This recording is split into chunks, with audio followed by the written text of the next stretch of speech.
Right. Let's now look at the book that you wrote, Bull in China. I've read the book. You're very positive right through. It's all good news, good news, good news. What's the cautionary tale on China that we need to take into account? You have very little of that. Well, no, then I didn't do a very good job, because there's a lot of stuff in there about things that can go wrong in China and things that will go wrong in China. I mean, the thing is that, well, you didn't work it into the sections, basically. Would you be more reflective if you were to write about China? No, I explain all the things that can go wrong. And what I did is I then go into some of the industries in China, the things that are happening, agriculture, infrastructure, whatever. Explain some of the good things and some of the bad things, and then I explain, if you're interested in this industry, these are the companies. Okay. But it's only, it's a snippet about each company. Right. It's 3 lines. It's just enough to say this is what the company does, and then if you reader, wants to do something, then you can, here's some companies you can start with. But I do say several times that some of these companies are going to go bankrupt, so don't just buy them because they're in this book. Buy them because you've done a lot of homework. Right. And how much more homework needs to be done by someone looking at China after having read your book? You write about railroads, for example, and the countries which have taken railroads to the next level have a very strong or deeper capital market. They have bond markets. The local government has to issue bonds to be able to afford it, and so on. And China's not there yet in terms of the depth of the capital market. What is your cautionary tale in terms of? Well, my cautionary tale on China is the same on any country. You've got to do an enormous amount of work. In that book, I may list a company and list 3 sentences.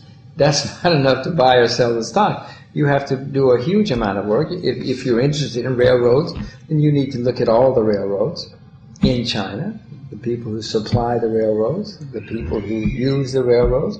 That's the only way you're going to figure out whether you should make investments in anything to do with railroads in China.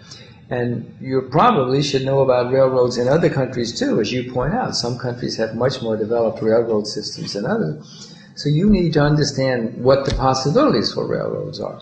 So it's, again, any investment decision requires a huge amount of work if you're going to be a successful investor. I mean, everybody loves to watch the television or read the periodicals about successful investing, and it always sounds so easy. It's never been easy for me. It has always required huge amounts of work, insight, judgment, and even lots of work. If you have bad judgment or bad insight, you still lose money, no matter how much work you do. Right. If you wrote a book in the 1960s, you would have written something on Japan in a similar way. What are the corollaries between Japan and China in terms of what Japan went through in the 1970s and what China is going through today? Well, if you'd written a book about Japan in the 1960s, you would have had 25 years of fantastic returns. You would probably own Japan right now, because if you'd sold at the right time, because you would have made so very, very, very much money. Now, if I'm right, China's going to be the same way, only it's going to go on for a century or so. China has natural resources. China has a huge population. Japan never had any natural resources. Does not have it. It has 125 million people, which is not so many. There's not so much space for 125 million people. So Japan had limiting factors, and always will. Any country does. China does have natural resources. China does have huge population. China does have an overseas community of overseas Chinese, which the Japanese did not. And China has Siberia, which is full of natural resources, full of breathing room, which as the country evolves over the next century, in my view, will be another area where they can expand peacefully for many reasons. So, yes, there are limitations on China, but in my view, China's got a long way to go. Japan had a great 25 years, if you'd written your book in 1965. In my view, China's got 100 years to go before things collapse. And it could have 200, it could have 300. I mean, China's had many recurring periods of greatness in its history. It's had recurring periods of disaster as well. America's had what? America in the 19th century was an unmitigated disaster on the world scene. But the 20th century was great for America. The UK was pretty backwards in the 16th and 17th century, but in the 19th century they became a spectacular success. I would suspect that you could see 100 years in China. I mean, who knows? You can ask me in 100 years. Some of the developments that were meant to be good for China, like the internet, like the movie industry, as you mentioned in your book, have brought up infrastructure issues, and the response of the local population to the internet has been something that the government hasn't been able to manage very well.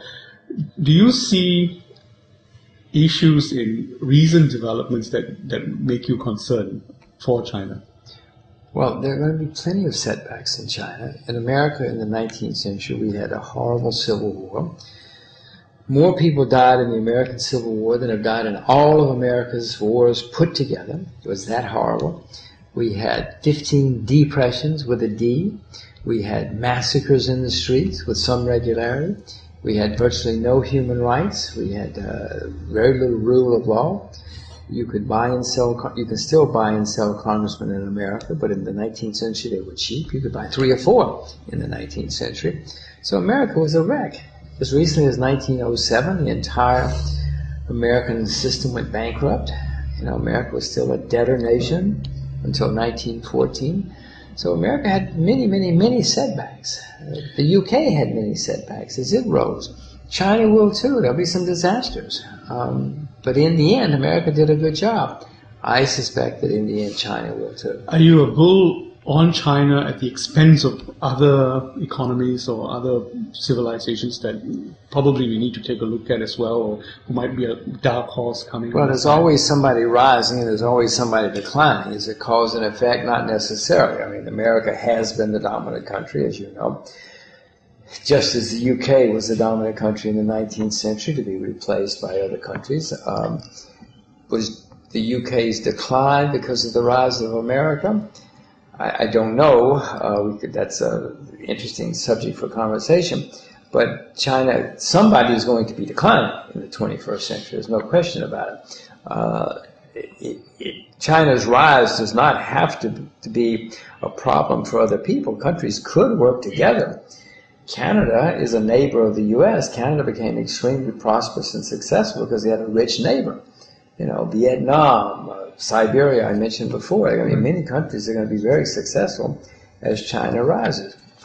Throughout history, when you've had a country on the rise, that has usually led to clashes with somebody for whatever reason, whether it's an old dominant power facing the rise of a new one or not. It's always happened. I suspect it will happen again. It's not good news, but it's the way the world's worked for a few thousand years.